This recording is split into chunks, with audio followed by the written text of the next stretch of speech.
कक्षा की शुरुआत करने की मैं घोषणा करता हूं। अभी कुछ देर पहले मैं YouTube लाइव पर आपकी कक्षा ले रहा था, लेकिन तकनीकी कारणों से आवाज में काफी फ्लक्चुएशन थे, तो जिसके कारण कक्षा में कठिनाई उत्पन्न हुई। इसी कारण से मैंने ये फैसला किया कि गूगल मीट के माध्यम से देखता हूं कि आवाज सही जा रही है या नहीं जा रही है। आप लोग बताएंगे, ठीक है, कि आवाज सही जा रही है कि नहीं जा रही है। अब सही है सर, ठीक है। होता है कई बार कि अब क्लियर है, कोई दिक्कत नहीं है। चलिए, नारायण जी भी कह दिए हैं कि ठीक है। सूरज शर्मासी देखिए बहुत अच्छा। चंदन जी भी कह दिए हैं सब ठीक है सर। अभी बहुत इंफॉर्मेशन बता रहे थे, बहुत अच्छी अच्छी बातें आपको बता रहे थे। अरे एक बार मैं पुनरावृत्ति कर दूं, चिंता ना करें, ठीक है कि नहीं। तो हम पुनरावृत्ति यह कर दें कि हम लोग सामाजिक सांस्कृतिक ब्रिटिश कालीन नीति में थे, और ब्रिटिश कालीन इस नीति की कड़ी में मैंने सबसे पहले बताया कि 1813 तक ब्रिटिशों का अप्रोच क्या था सामाजिक और सांस्कृतिक नीतियों के संदर्भ में। अप्रोच था नॉन इंटरफेरेंस, मतलब 1757 से 1813 तक नॉन इंटरफेरेंस की पॉलिसी रही, लेकिन 1813 के बाद उसने इंटरफेरेंस पॉलिसी पर बल दिया। और इंटरफेरेंस पॉलिसी की कड़ी में दो बातें बड़ी अहम थी, एक शिक्षा एजुकेशन, और दूसरा सोशल लॉ, जो सामाजिक कानून बनाए गए। और इसी दोनों माध्यम से परिवर्तन लाने की जो कोशिश की गई, जिसकी जानकारी आपको तथ्य के साथ अवधारणा के क्रम में अवधारणा के साथ तथ्य के क्रम में हम इन बातों की जानकारी आपको दे रहे हैं। सबसे पहले मैंने बताया कि 1813 से पहले हम यदि शिक्षा के विकास को देखें तो दो भागों में बांटकर देखेंगे। एक 1813 से पहले और दूसरा 1813 के बाद। 1813 से पहले आपने सबसे पहले इस बात की जानकारी प्राप्त की कि कलकत्ता मदरसा की नींव पड़ी वारेन हेस्टिंग्स के समय में, ठीक है कि नहीं। हालांकि आधुनिक शिक्षा के जनक चार्ल्स ग्रांट को माना जाता है, और भारत में विद्यालय जो अवधारणा है वो चार्ल्स ग्रांट ने ही दिया। वारेन हेस्टिंग्स के काल में 1781 को याद रखिएगा आप। तथ्यों के दृष्टि से 1784 में सर विलियम जोन्स ने एशियाटिक सोसाइटी की जो नींव रखी, वो भी आपकी परीक्षा के दृष्टि से काफी महत्वपूर्ण है। फिर मेरे द्वारा इस बात की जानकारी आपको दी गई कि 1751 में जोनाथन डंकन ने बनारस में एक संस्कृत कॉलेज खोला, और इसी तरह के कुछ कॉलेज, कुछ स्कूल अन्य जिला में भी खोले गए, आगरा वगैरह में भी खोला गया।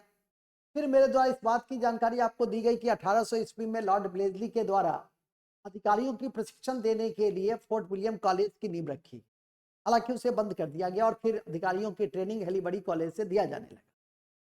इसकी भी चर्चा आपके समक्ष की गई।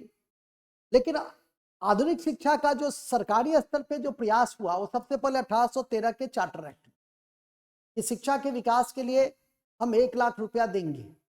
और इसी क्रम में आंग्ल प्राच्य विवाद शुरू हुआ, क्योंकि इसमें इस बात की प्रावधान नहीं की गई कि रुपया अंग्रेजी शिक्षा पे खर्च किए जाएंगे कि प्राच्य शिक्षा।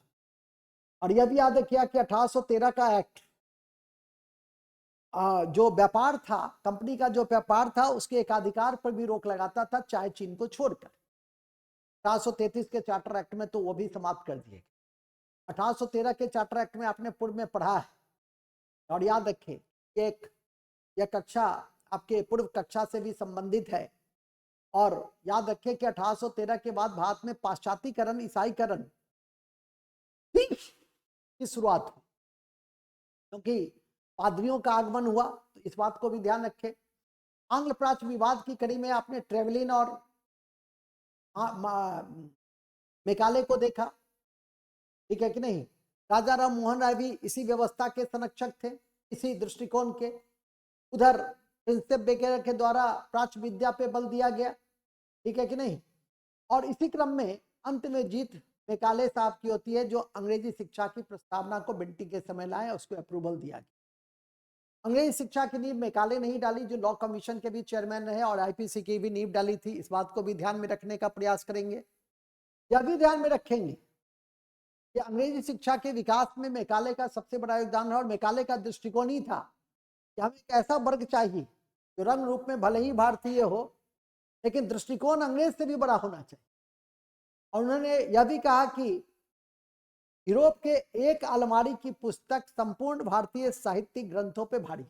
इतना बड़ा उसमें उनके अंदर अंग्रेजियत की स्पिरिट थी, इसको आपने देखा। मेकाले के बाद अधोमुखी निस्पंदन का सिद्धांत आया। हालांकि प्रस्तावना उन्होंने ही दिया था, ऑकलैंड ने उसको लागू किया। और इस सिद्धांत का निचोड़ यह था कि हम सबसे पहले उच्च वर्ग तक हम शिक्षा देंगे और छन छन के नीचे तक आएगी। हालांकि बाद में वो थ्योरी चार्ल्स वुड के द्वारा जब जो आधुनिक शिक्षा का मैग्ना कार्टा है उन्होंने उसे दरकिनार किया और स्थानीय भाषा में स्कूली शिक्षा के ऊपर बल दिया जाने लगा।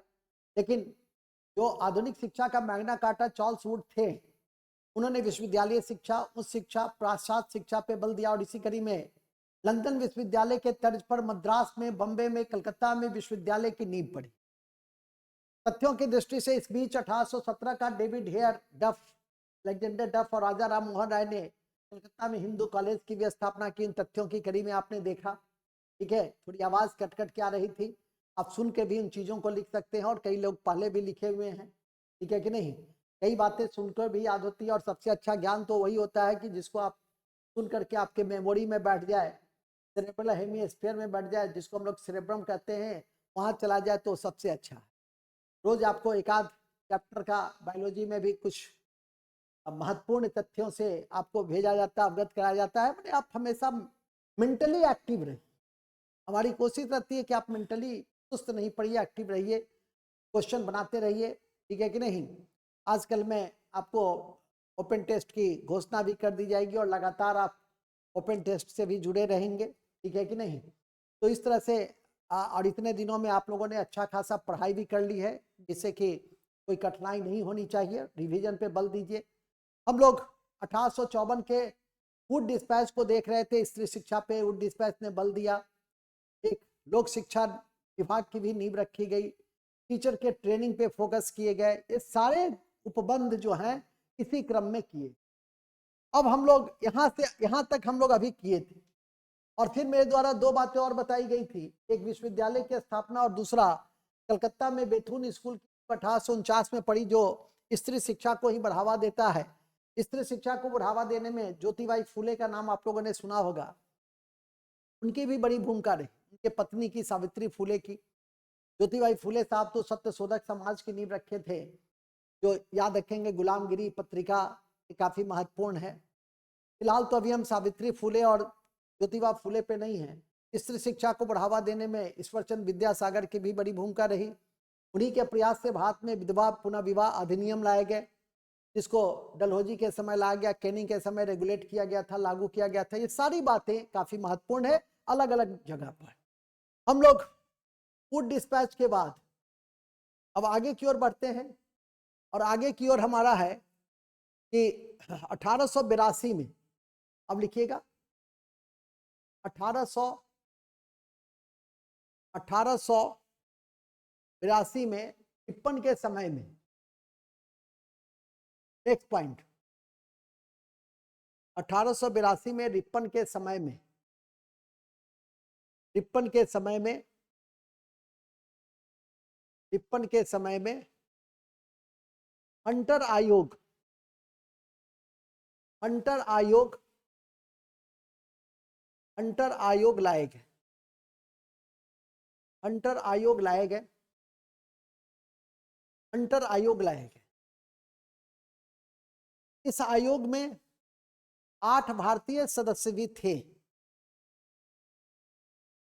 8 भारतीय सदस्य भी थे, याद रखिए। कितने सदस्य थे? 8 भारतीय सदस्य भी थे।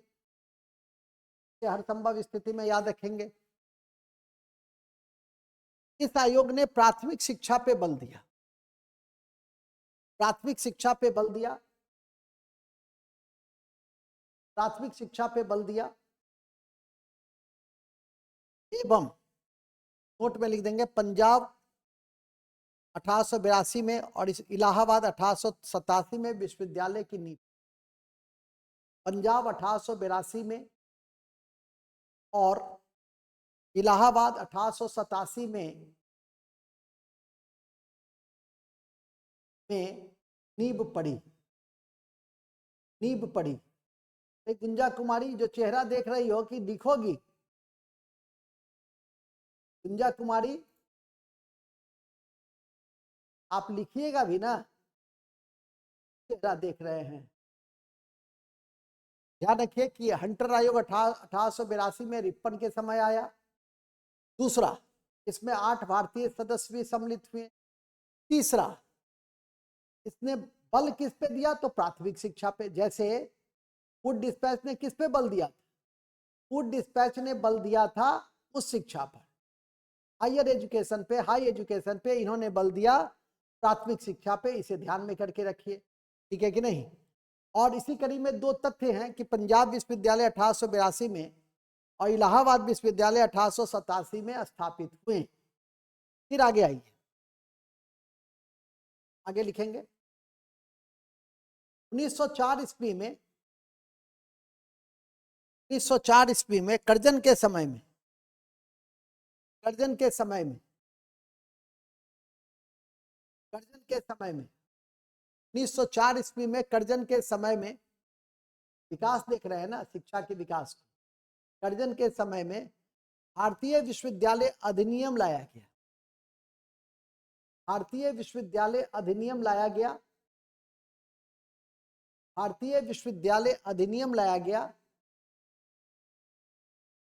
भारतीय विश्वविद्यालय अधिनियम 1904 में कर्जन के समय लाया गया, याद रखिएगा।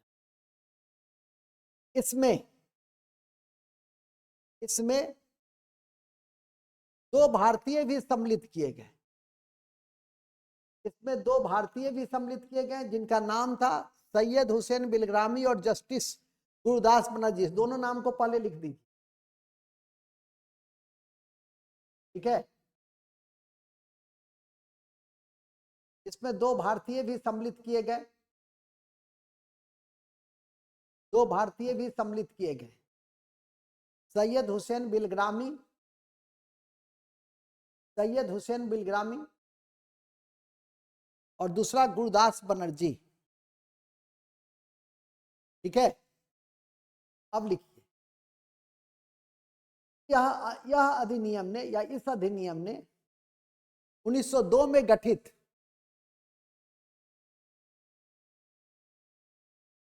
1902 में गठित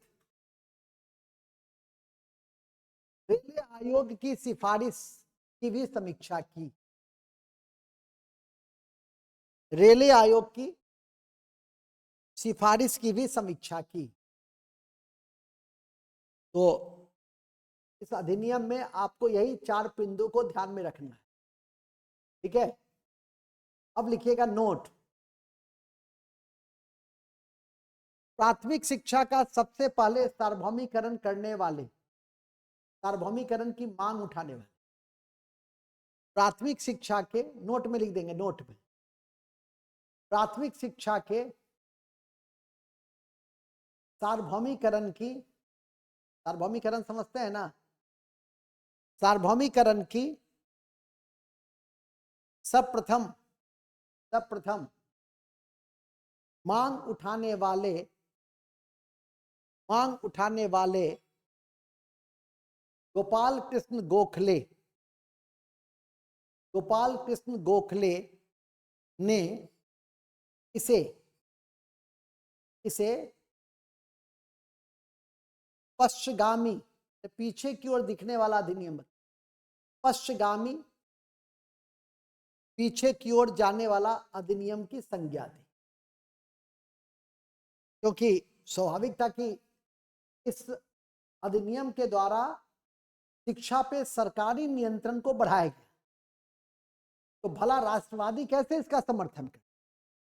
जब आप रेगुलेशन ज्यादा लाएंगे तो स्वाभाविक है कि राष्ट्रवादी, उस समय का राष्ट्रवादी विरोध करता, ठीक है कि नहीं, जिसके लिए राष्ट्र प्रमुख था। आज भी राष्ट्रवादी हैं, लेकिन आज भी कहने को तो राष्ट्रवादी पार्टी की सरकार है और राष्ट्र के ऊपर काफी बल देती है, लेकिन कई बार मुझे ऐसा लगता है कि राष्ट्र की जगह कोई अन्य तत्व भी हावी हो जाता है। डेमोक्रेसी है, उस समय कोई ऐसा डेमोक्रेटिक वैल्यू नहीं था, वोट बैंक्स वगैरह नहीं थे, राजनीति में चुनाव में भाग नहीं लेना पड़ता था, तो स्वाभाविक है कि राष्ट्र सर्वोपरि था। अभी कई बार राष्ट्र पीछे छूट जाता है और दल का जो दृष्टिकोण है, हित है, वो आगे आए।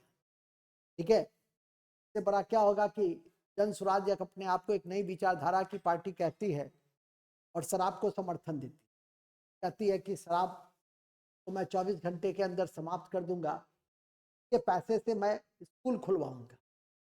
मतलब गांधी जी के जो थॉट है कि साध्य की पवित्रता तभी है जब साधन पवित्र हो। ठीक है कि नहीं? क्या देखिए, कंपीट करने के लिए मुन्ना भाई भी कंपीट कर जाते हैं, उनके साधन अपवित्र होंगे और आपके साधन संघर्ष और तप साधना से जो आप जाएंगे, कुर्सी की शोभा भी बढ़ाएंगे, उस पद की गरिमा को भी बढ़ाएंगे। ठीक है कि नहीं? चलिए आगे चलते हैं, हम लोग आगे बढ़े। 1917 में अब सैडलर आयोग आया, लिखिए सैडलर आयोग 1917 में। अब नेक्स्ट पॉइंट लिखेंगे 1917 में सैडलर आयोग चेम्सफोर्ड के समय आया, चेम्सफोर्ड के समय आया, सैडलर आयोग चेम्सफोर्ड के समय आया। ठीक है, चंदन जी अपना रूम दिखला रहे थे, दिखला दीजिए रूम। बहुत अच्छा गरिमा जी, आपने इतना बढ़िया कहा sir, looking like very nice और स्मार्ट। बहुत बहुत धन्यवाद आपको, आपने इतनी तारीफ की है कि नहीं? चलिए बहुत अच्छा, कई बार हमको प्रशंसा पचता नहीं, बात को भी ध्यान रखिएगा। वाह, अच्छा आदिल हुसैन साहब भी हैं, ग्रेट सर ग्रेट। अरे बहुत दिनों के बाद आपसे आज रूबरू हो रहा हूँ, अच्छा लगा मुझे। चलिए फिर हम लोग लास्ट में बात कर लेंगे, डेली डेली अच्छे लगते हैं इस जी, बहुत अच्छा। अरे यार हो गया, आई एम नेट क्वालिफाइड, बहुत अच्छा बहुत अच्छा, बधाई हो। आपने प्रोफेसर का भी अपना लाइन क्लियर कर लिया है, ऑफिसर का भी, लेकिन कई ऑफिसर अब ऑफिसर ही छोड़कर प्रोफेसर ही बन रहे हैं।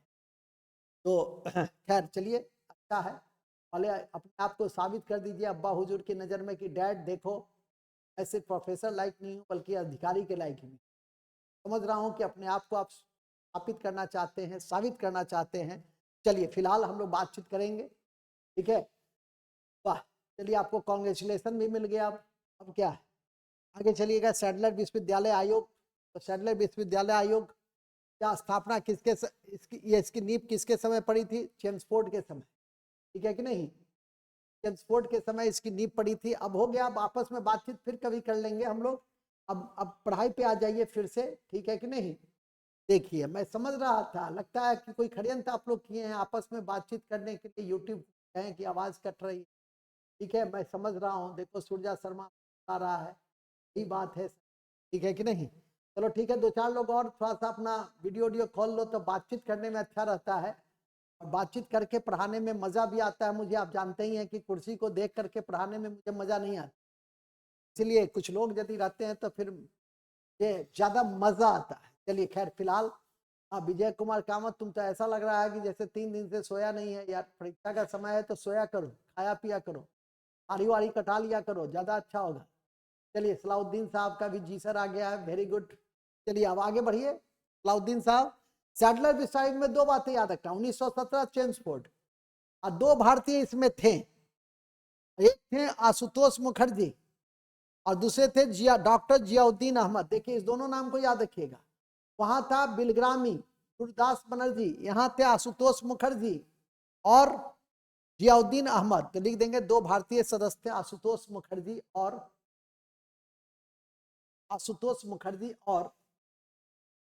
जियाउद्दीन अहमद, जियाउद्दीन अहमद। ठीक है, चलिए इसका एक ही उद्देश्य 10+2+3, हालांकि अब चेंज कर गया।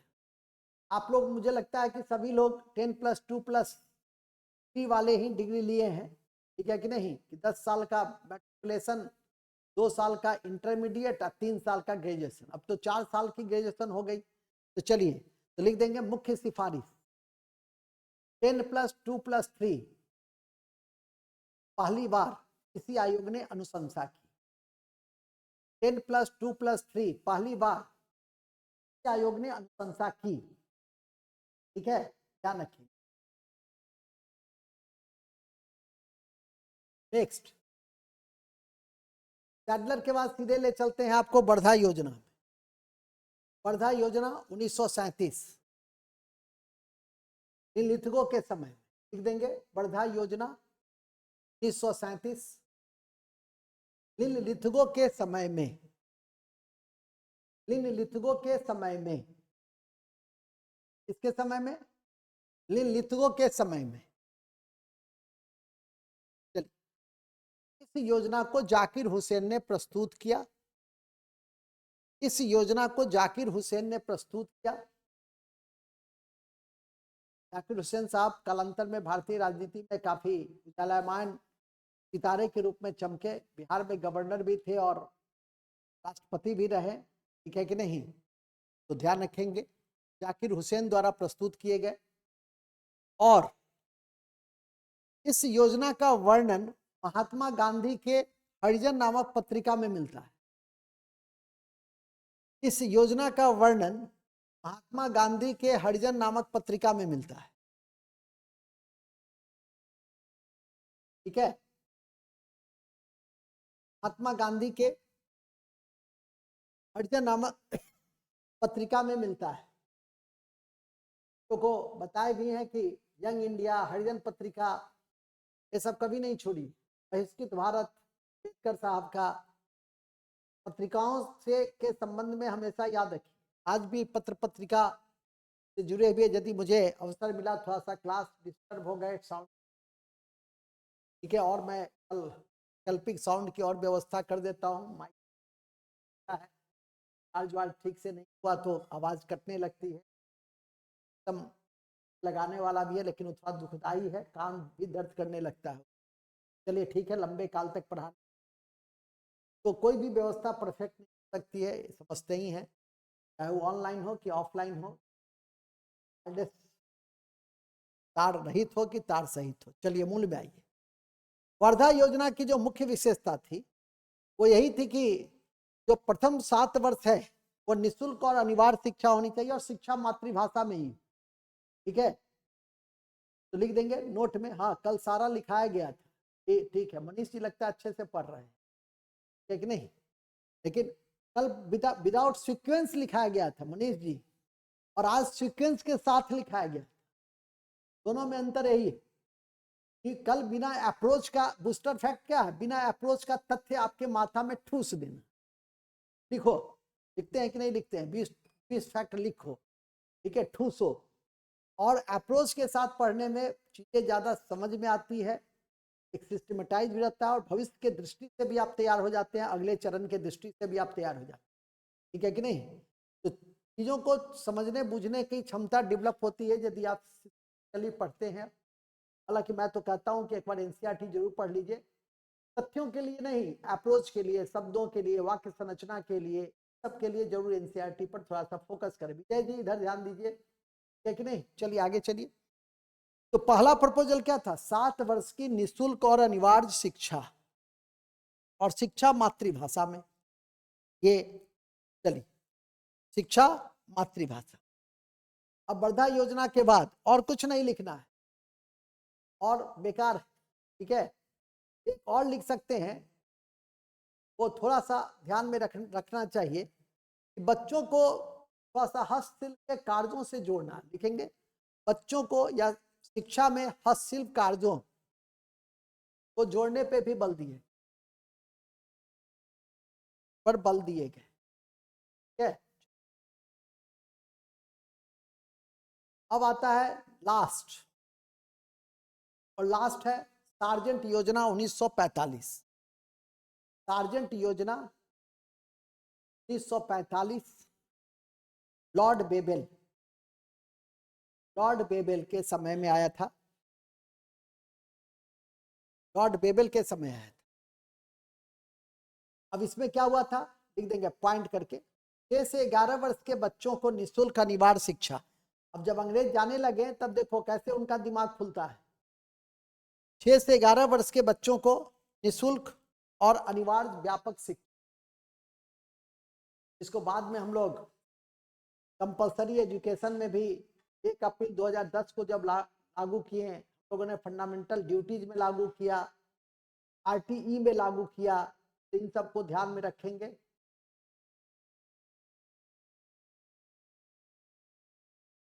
कोई बात नहीं, नोट जाता है, नोट जाता है। आज भी केमिस्ट्री भेजे हैं सुमित जी, आज भी केमिस्ट्री भेजे हैं, ठीक है कि नहीं?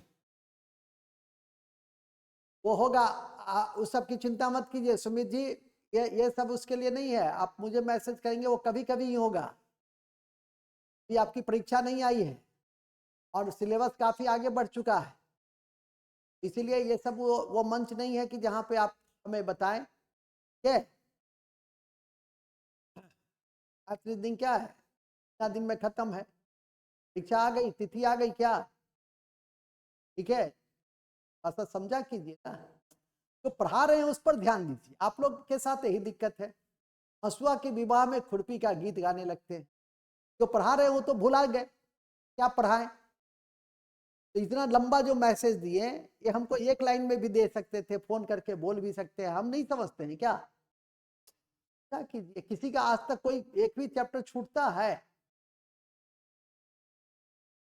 बस समझा कीजिए, है कि नहीं? और सब जगह का देख लीजिए जैसा हिंदुस्तान में कि क्या करता है, कहाँ कितना होता है। ये हम अभी जो इंडिया से बाहर हैं, सब जगह का पूरा घाट घाट का पानी पी कर यहाँ, तो समझा कीजिए उन बातों, ठीक है? शिक्षा से बहुत दिन पहले आपका समाप्त हो जाता है सब कुछ। देखिए चंदन जी लिखते हैं कि जी सर, ठीक है कि नहीं? इसलिए थोड़ा सा पेशेंस रखिए, हमारे पास थोड़ा पेशेंस रखिए। देखिए अभी आ रहे हैं राजपूत पंचायत का, तो छूटेगा ही श्रीमान, कैसे नहीं छूटेगा, ठीक है कि नहीं? अपने मन से आप आइएगा तो कैसे काम चलेगा? इतने व्यस्तता के बीच भी आपके बीच में रहता, जो समय दे दिया 8 बजे, तो 8 बजे पक्का, ठीक है कि नहीं? अब टेक्नोलॉजी है, टेक्नोलॉजी कभी अच्छा काम किया, कभी एक आध दिन गड़बड़ हो गई। चलिए ठीक है, मूल में आइए। सार्जेंट योजना पे थे, अच्छी बातें कर रहे थे। फंडामेंटल ड्यूटीज में हमने जोड़ा, ठीक है कि नहीं? हमने आर्टिकल 21 क से जोड़ा, राइट टू एजुकेशन। तो इन सब चीजों पे ध्यान रखेंगे। और एक बात और भी तथ्य के स्तर पे याद रखिएगा इस बाबू, ठीक है? आप तो ऐसे ही बहुत पॉपुलर नाम है कि बड़ौदा रियासत पहली रियासत थी जिसने प्राथमिक शिक्षा को लागू किया था। तो ये भी नोट में कहीं लिख दीजिए, नोट में लाल कलम से नोट, बूस्टर फैक्ट नहीं, नोट है। बड़ौदा रियासत पहली रियासत थी जिसने जिसने पहली रियासत थी जिसने जिसने प्राथमिक शिक्षा को सार्वभौमिकरण के दिशा में प्रयास किया, सार्वभौमिकरण की दिशा में प्रयास किया, ठीक है?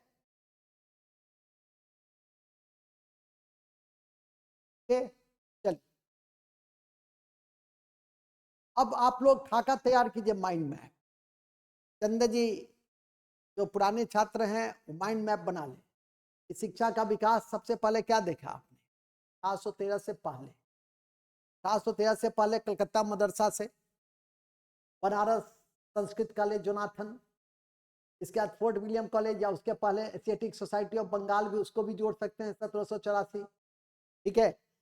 फिर 1813 का चार्टर, 1813 के बाद 1813 का चार्टर एक्ट आपने लिखा, 1 लाख रुपया आंग्ल प्राच्य विवाद, मैकाले प्रस्ताव, downward filtration theory, Wood dispatch.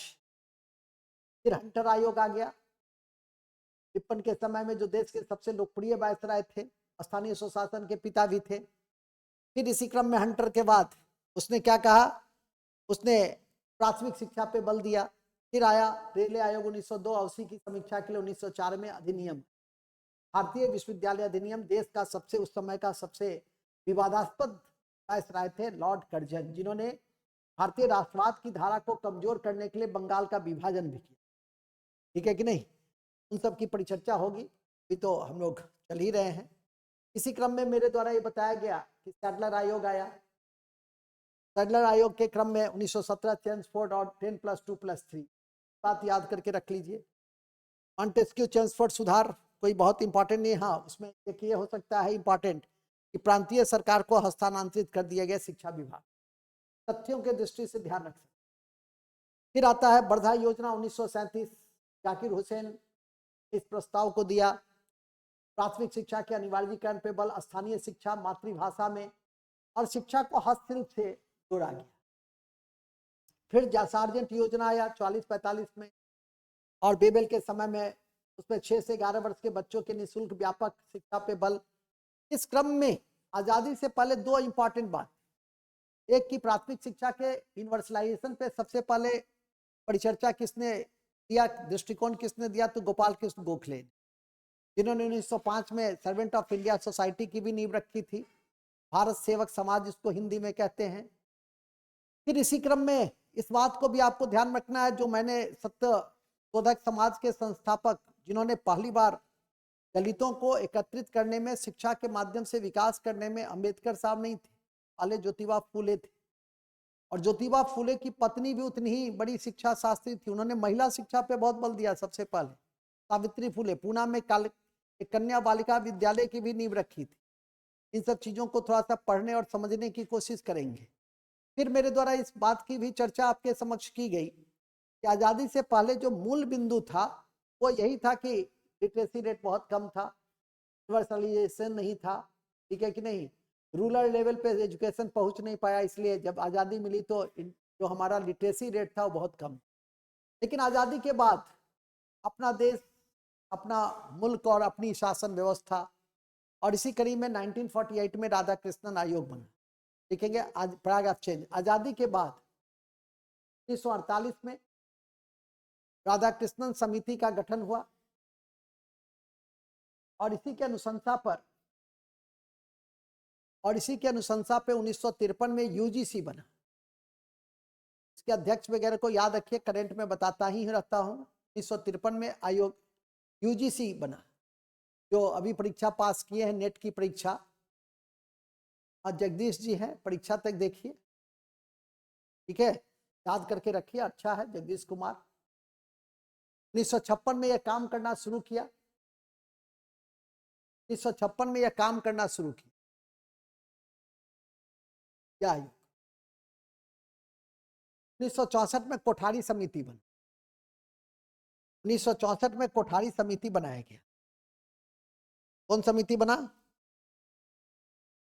Kothari समिति बनाया गया।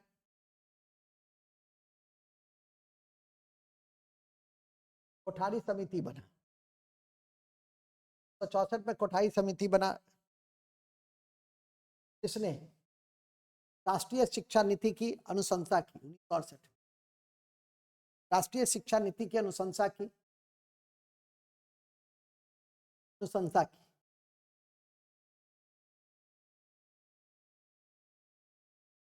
फिर आई 1976 में शिक्षा को समवर्ती सूची में शामिल किया।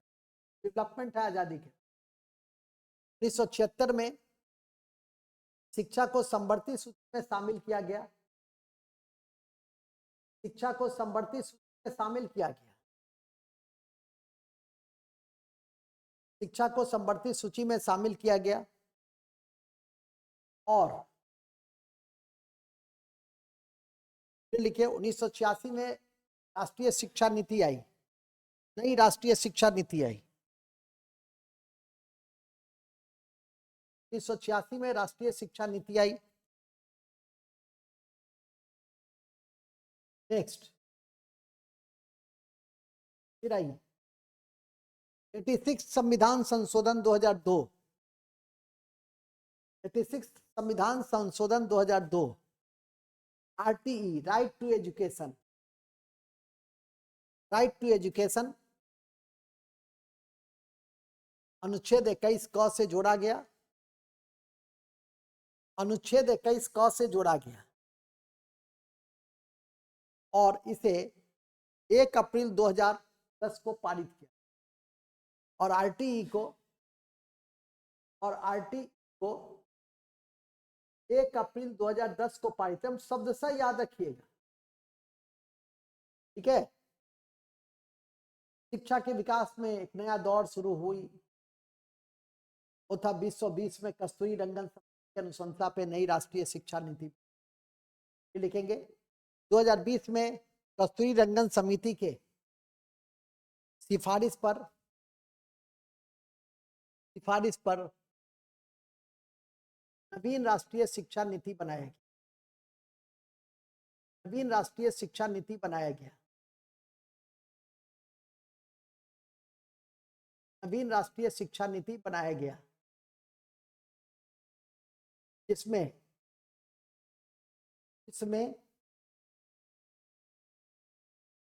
5+3+3+4 5+3+3+4 की कंसेप्ट दी गई। वाह चंदन जी, और क्या दिया गया चंदन जी?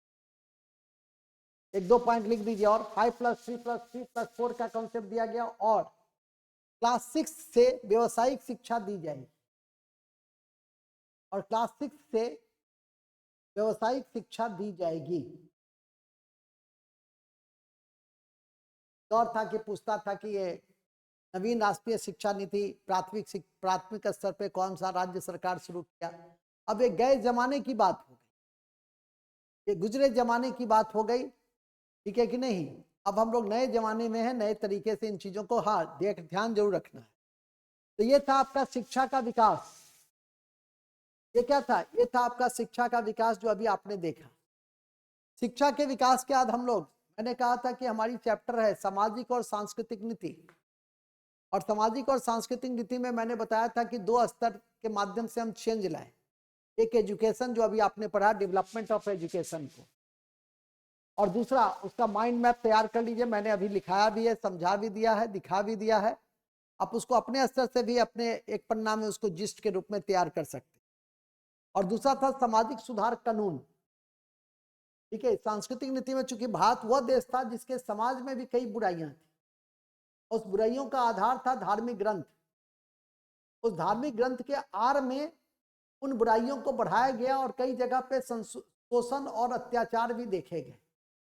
हालांकि जैसे जैसे एजुकेशन बढ़ा तो लोगों में भी कंसिस्टेंस आई, लेकिन ब्रिटिशों का काम अपने प्रोडक्ट को बेचना भी था, और अपने प्रोडक्ट को बेचने की कड़ी में वो सोसाइटी को ओपन करना चाह रहे थे, और इसी क्रम में जो कई जो बुराइयां थी उसको समाप्त करना चाह। उन बुराइयों में नवजात कन्या की हत्या, कई मानवीय भी थे, लोकोपकारी भी था, कई लोकोपकारी और मानवीय कार्य भी। जैसे देखो, नवजात कन्या की हत्या कर दी जाती थी, ठीक है कि नहीं। शिशु वध था, सती प्रथा थी, ठगी प्रथा थी, दास प्रथा थी, नरवली प्रथा थी। ये सभी प्रथा को प्रतिबंधित किया गया, और किसके समय में कब, ये आपकी परीक्षा की दृष्टि से महत्वपूर्ण है। पैराग्राफ चेंज कीजिए, पैराग्राफ चेंज कीजिए, पैराग्राफ चेंज कीजिए। देखिए, सामाजिक सांस्कृतिक नीति की कड़ी में, सामाजिक सांस्कृतिक नीति की कड़ी में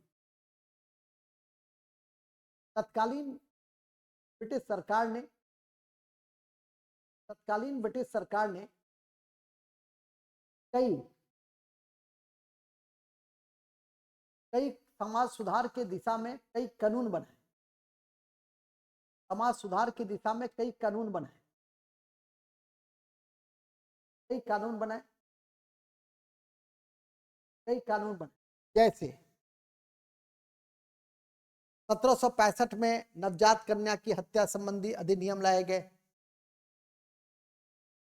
नवजात कन्या की हत्या संबंधी अधिनियम लाए गए। जो शोर और ब्लेजरी के समय में शिशुबद्ध अधिनियम लाया गया। शोर और जॉन शोर इतिहास में नॉन इंटरफेरेंस पॉलिसी के कारण जाना जाता है। देखिएगा, शोर और ब्लेजरी के समय में शिशुबद्ध अधिनियम लाए गए, और इन सबसे बढ़कर सबसे इंपॉर्टेंट है रेगुलेशन 17 1829। सती प्रथा निषेध बेंटिंग के समय में राजा राम मोहन राय के प्रयास से, आगे पढ़ेंगे ही, सिर्फ इसका तिथि लिख लीजिए। सती प्रथा निषेध 1829, रेगुलेशन 17, लॉर्ड बेंटिंग के समय में। 1829, रेगुलेशन 17, लॉर्ड विलियम बेंटिंग के समय में, राजा राम मोहन राय के प्रयास से, राजा राम मोहन राय के प्रयास से, ठीक है। लेकिन इस कड़ी में सबसे इंपॉर्टेंट है कल दिखाए हुए थे तथ्य में ठगी प्रथा, स्लीमेन, क्वेश्चन भी कई बार पूछा हुआ है। पेंटिंग के समय में स्लीमन एक अधिकारी था, उसके द्वारा इसको समाप्त किया गया। तो लिखेंगे ठगी प्रथा का अंत स्लीमेन के द्वारा। 830 दास प्रथा का पूर्ण उन्मूलन एलन बरो के समय में 1843, ये भी लिखवा चुका। दास प्रथा का पूर्ण उन्मूलन एलन बरो के समय में 1843। तिथि याद रखिएगा, कई बार होगा कि आपको कानून अधिनियम दे देगा और कहेगा काल क्रम के अनुसार सजाइए या सुमेलित करें, तो आपको कहीं कोई कठिनाई नहीं आएगी यदि ये 2-3 तथ्य को आप याद करके रखेंगे कि नरवली प्रथा, ये दास प्रथा पे प्रतिबंध किसके समय हुआ और कब हुआ, थोड़ा सा ध्यान करके रखिएगा। अब आइए, नरवली प्रथा हार्डिंग के समय में 1844-45 में, और कैम्बल के नेतृत्व में इसका अंत, और कैम्बल के नेतृत्व में इसका अंत किया गया, अंत किया गया। नरवली प्रथा देखो, क्योंकि देश में नरवली भी दी जाती थी, हालांकि आज भी कभी कभी यूट्यूब जगह पे देखता हूँ कहीं कहीं दिया जाता है। फिर लिखेंगे हिंदू विधवा पुनः विवाह 1856, काफी इंपॉर्टेंट है, बता भी रहा था मैं। ईश्वर चंद्र विद्यासागर के द्वारा इस अधिनियम को लाने के विशेष प्रयास किए गए, जिसे याद करके रखना है। तो लिख देंगे हिंदू विधवा पुनः विवाह अधिनियम 1856। 1856 लॉर्ड केनिंग के द्वारा लागू किया गया। तो विधवा को पुनः विवाह के लिए अनुमति दिया गया, बहुत बड़ा चेंज था सोसाइटी में। फिर आइए, हिंदू विधवा अधिनियम पर टिक लगा लीजिए, ये भी क्वेश्चंस आपकी परीक्षा में पूछा हुआ है, ठीक है। क्वेश्चंस को भी ध्यान में करके रखिएगा, आपकी क्वेश्चन परीक्षा में पूछे हुए हैं। नेक्स्ट, है कि नहीं। फिर आइएगा 1872 civil service, civil marriage act या native marriage act, Northbrook के समय में, नॉर्थ ब्रुक के समय में, जिसमें बहुपत्नी प्रथा पे प्रतिबंध, इसी की महत्वाकांक्षा यदि ऐसी समय होती थी तो अब उसको कुठाराघात लग गई। बहुपत्नी प्रथा पे प्रतिबंध और विवाह की न्यूनतम सीमा बच्चियों के लिए 14 वर्ष, और विवाह की न्यूनतम सीमा बच्चियों के लिए 14 वर्ष।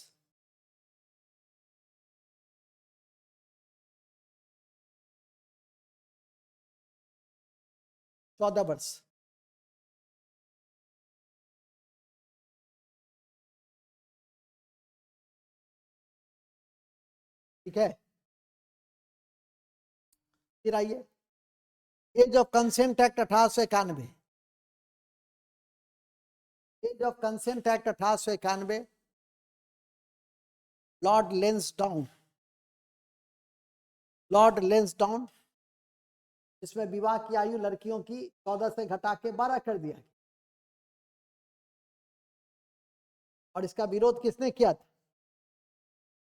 जी, का विरोध किसने किया, तिलक ने। लिखेंगे इस एक्ट का विरोध तिलक ने किया। ऐसा नहीं कि तिलक बाल विवाह के विरोधी थे, उनका कहना था कि अंग्रेजों को यह अधिकार नहीं है कि वो हमारे सामाजिक संहिता में कोई छेड़छाड़ कर सके, ठीक है कि नहीं। तो लिख देंगे इस एक्ट का विरोध तिलक ने किया, इस एक्ट का विरोध तिलक ने किया था, ठीक है, क्या था, एज ऑफ कंसेंट एक्ट। और फिर आइए 1929 शारदा अधिनियम लॉर्ड इरविन के समय में, शारदा अधिनियम लॉर्ड इरविन के समय में, शारदा अधिनियम लॉर्ड इरविन के समय में, इसमें लड़कियों की विवाह की आयु न्यूनतम 14 वर्ष, न्यूनतम 14 वर्ष, और लड़कों के लिए 18 वर्ष निर्धारित किए गए। 14 और 18, 14 लड़कियों के लिए, लड़कों का एज हमेशा ज्यादा रखा गया है। यद्यपि लड़कियां कम आयु में भी ज्यादा मैच्योर्ड हो जाती हैं, परिपक्व हो जाती हैं, ठीक है कि नहीं, और लड़के अधिक आयु में भी कम परिपक्वता दिखा, ठीक है। और लास्ट है हिंदू महिला संपत्ति अधिनियम 1937, हिंदू महिला संपत्ति अधिनियम 1937 लिलिथगो के समय में, लिलिथगो के समय में, लिलिथगो के समय में, याद रखिए ब्रिटिश काल में जो श्रम सुधार अधिनियम आए वो भी बहुत इंपॉर्टेंट है, एनसीईआरटी में अच्छी तरह से वर्णित भी है, 1881 और 1891 का। तो लिखेंगे ब्रिटिश काल में पैराग्राफ चेंज, ये तो था सामाजिक सांस्कृतिक कानून, नीति, योजना, कार्यक्रम, विकास। अब आइए पैराग्राफ चेंज। ब्रिटिश काल में श्रम के क्षेत्र में भी कई कानून बनाए गए, इनमें इंडियन फैक्ट्री एक्ट 1881 सबसे महत्वपूर्ण। इंडियन फैक्ट्री एक्ट, इनमें Indian factory act 1881 good law, ठीक है। इंडियन फैक्ट्री एक्ट 1881 बोर्ड 1881 सबसे महत्वपूर्ण है, ठीक है।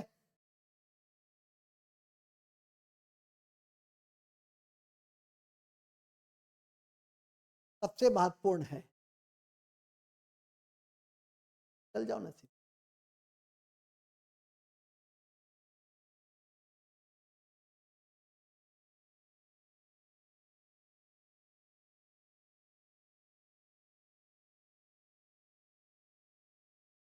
पूछिए कम आप,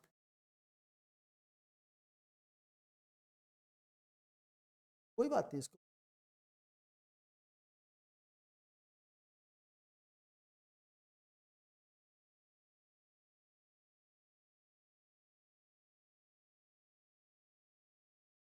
ठीक है। चलो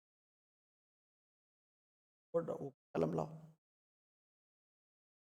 लिखेंगे इस एक्ट का संबंध, इस एक्ट का संबंध बाल श्रम से, इस एक्ट का संबंध बाल श्रम से था, अर्थात 7 वर्ष से कम आयु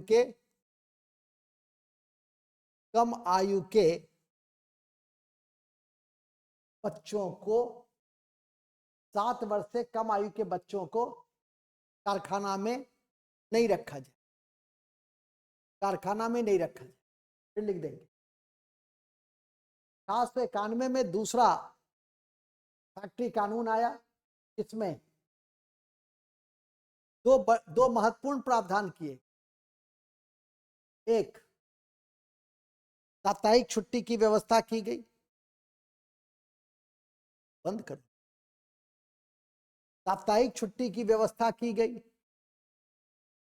एक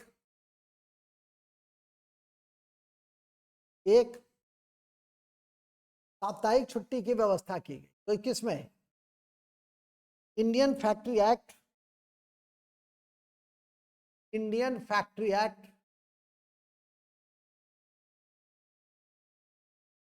1891 में 2 बातें थी, एक साप्ताहिक छुट्टी और दूसरा चंदन जी साप्ताहिक अवकाश। दूसरी क्या व्यवस्था थी? अच्छा, 11 घंटे काम, कहेंगे 11 घंटे से ज्यादा काम की अनुमति नहीं, एक व्यक्ति। 11 घंटे काम की स्थिति को फिक्स किया गया, 11 घंटे काम की स्थिति को फिक्स किया गया, तथा बच्चों के लिए 7 घंटे, तथा बच्चों के लिए 7 घंटे। अब इसके अपवाद क्या थे, सो बताओ। कौन बताएंगे इसके अपवाद कौन क्या थे? ये दोनों फैक्ट्री एक्ट में लागू किए गए, अपवाद में क्या रखा गया? चाय और कॉफी के बगान में ये दोनों कानून लागू नहीं थे, नोट में लिख दीजिए। चाय और कॉफी के बगान में, चाय और कॉफी के बगान में ये दोनों कानून लागू नहीं थे। चाय और कॉफी के दुकान, कॉफी के बगान में ये दोनों कानून लागू नहीं थे। ठीक है, नोट में एक लिख देंगे। जर्मनी के प्रोफेसर यूग्रेन ने लिखा, जर्मनी के प्रोफेसर यूग्रेन ने लिखा, यूग्रेन ने लिखा, जर्मनी के प्रोफेसर यूग्रेन ने लिखा, क्या लिखा? कि भारतीय मजदूर जानवरों की तरह रहते हैं और पूरे विश्व में सबसे ज्यादा शोषित है, और पूरे विश्व में सबसे ज्यादा शोषित है, और पूरे विश्व में सबसे ज्यादा शोषित है। ठीक है, पूरे विश्व में सबसे ज्यादा शोषित है। कौन कौन शोषित है? भारतीय मजदूर। किसने लिखा? यूक्रेन ने लिखा। इन्हीं शब्दों के साथ हम आज की इस कक्षा की समाप्ति की घोषणा करते हैं, लेकिन जाने के पहले कम से कम 10 बूस्टर फैक्ट संभावित तथ्यों के साथ हम अपनी कक्षा की अंत की घोषणा करेंगे। सबसे पहला बूस्टर फैक्ट लिखिए। चार्ल्स मेटकाफ, ये बड़ा जाना पहचाना नाम है, आपकी परीक्षा के दृष्टि से भी बहुत महत्वपूर्ण है, और एनसीईआरटी में इसका वर्णन भी, आप लोग तो एनसीईआरटी पढ़ते नहीं है, क्या कहो। और तब है कि परीक्षा के बाद 2-4 प्रश्न ऊपर नीचे होगा तो फिर आंसू बहाते हैं, सर ये गलती हो गई तो वो हो गई तो वो हो गई। चार्ल्स मेटकफ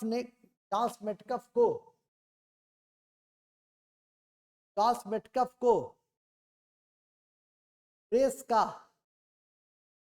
मुक्तिदाता, ब्रैकेट में लिख दीजिए 1835 कहा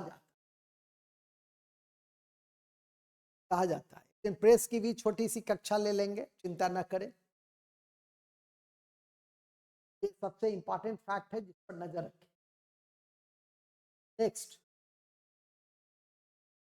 नेक्स्ट है, अति महत्वपूर्ण है कि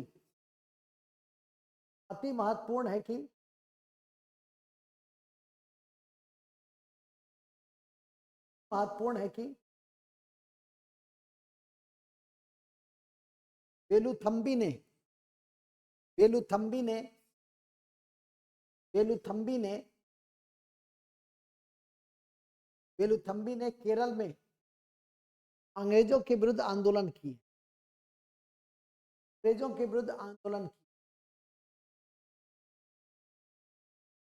तीसरा, जनजातियों के लिए आदिवासी शब्द का प्रयोग कौन किया था सबसे पहले? जनजातियों के लिए आदिवासी शब्द का प्रयोग, बताइए, का प्रयोग कौन किया था? ठक्कर बापा। चंदन जी, ठक्कर बापा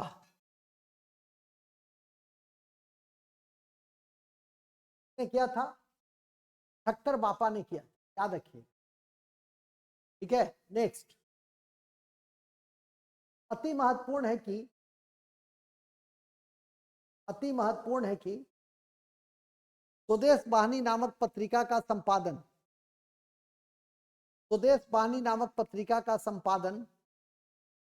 रामकृष्ण पिल्लई ने किया। कल बताए थे अमृत बाजार पत्रिका का स्थापना शिशिर कुमार घोष ने। अमृत बाजार पत्रिका का संपादन कौन किया था? शिशिर कुमार घोष ने किया। ये क्वेश्चन भी बीपीएससी में पूछा हुआ है, याद रखिए। ठीक है। अमेरिका में नेक्स्ट, अमेरिका में फ्री हिंदुस्तान का संपादन कौन किया था? तारकनाथ। Very good. अमेरिका में free Hindustan, free Hindustan, free Hindustan का संपादन तारकनाथ दास ने किया।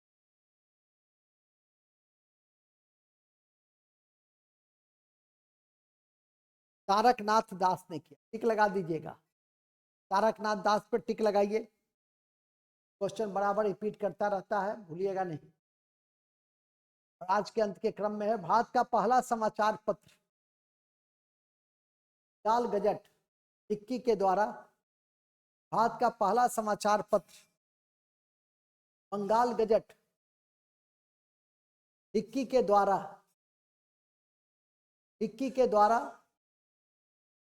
1780 ईस्वी में, 1780 ईस्वी में किए गए।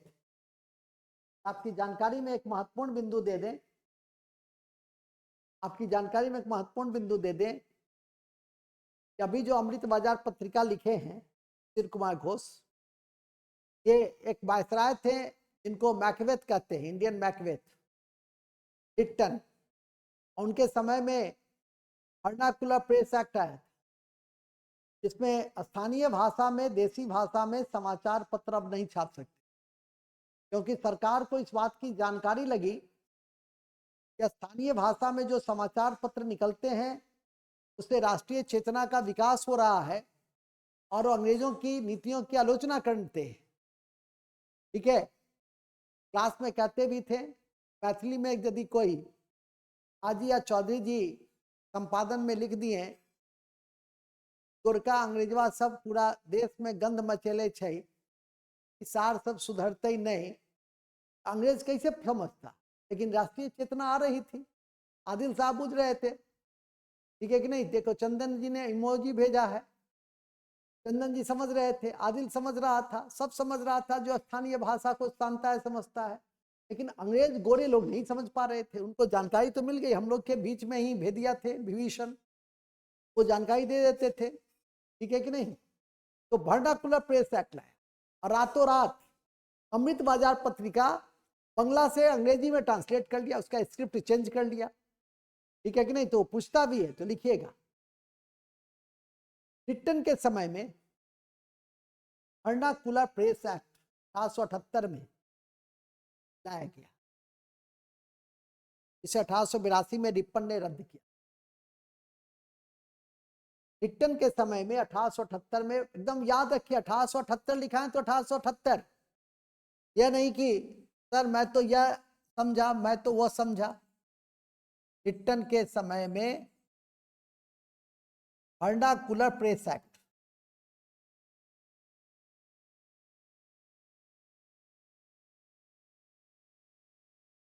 वर्नाकुलर प्रेस एक्ट लाया गया, वर्नाकुलर प्रेस एक्ट लाया गया, जिसे 1882 में रद्द किया गया। रिपन के समय में 1882 में रिपन के समय रद्द किया गया। अब क्वेश्चन कई बार रिपीटेड है। इसी एक्ट में देसी भाषा में समाचार पत्र पर प्रतिबंध लगा दिए गए।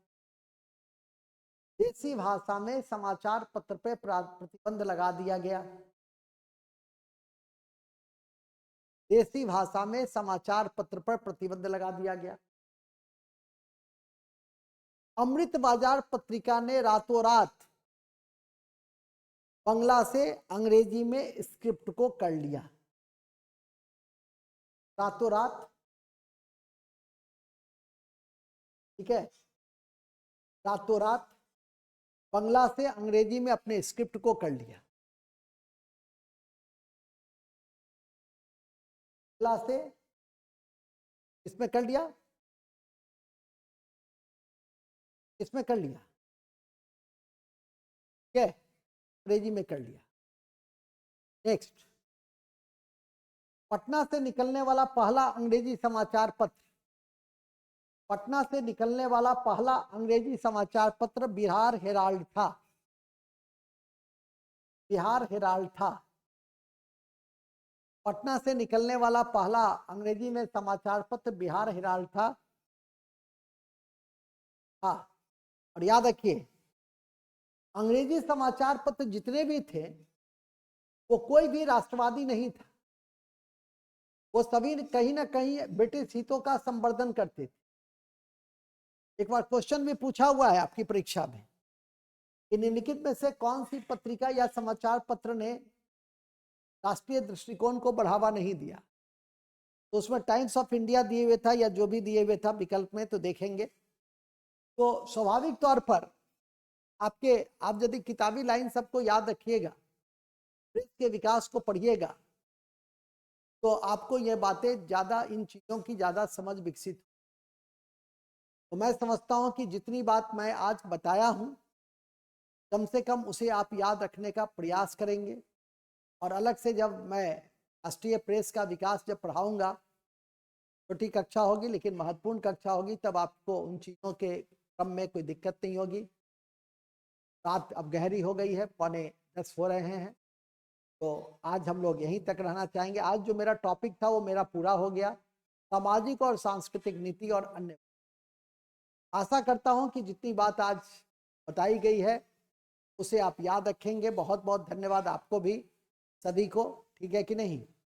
कल पुनः जो रूटीन का टाइम जाएगा उसमें आप लोग समय पे जुड़ जाएंगे। हमारी कोशिश रहेगी कि हम ज़्यादा से ज़्यादा एक चैप्टर या 2 चैप्टर के माध्यम से आप तक पहुँच सके। थैंक यू वेरी मच, बहुत बहुत धन्यवाद।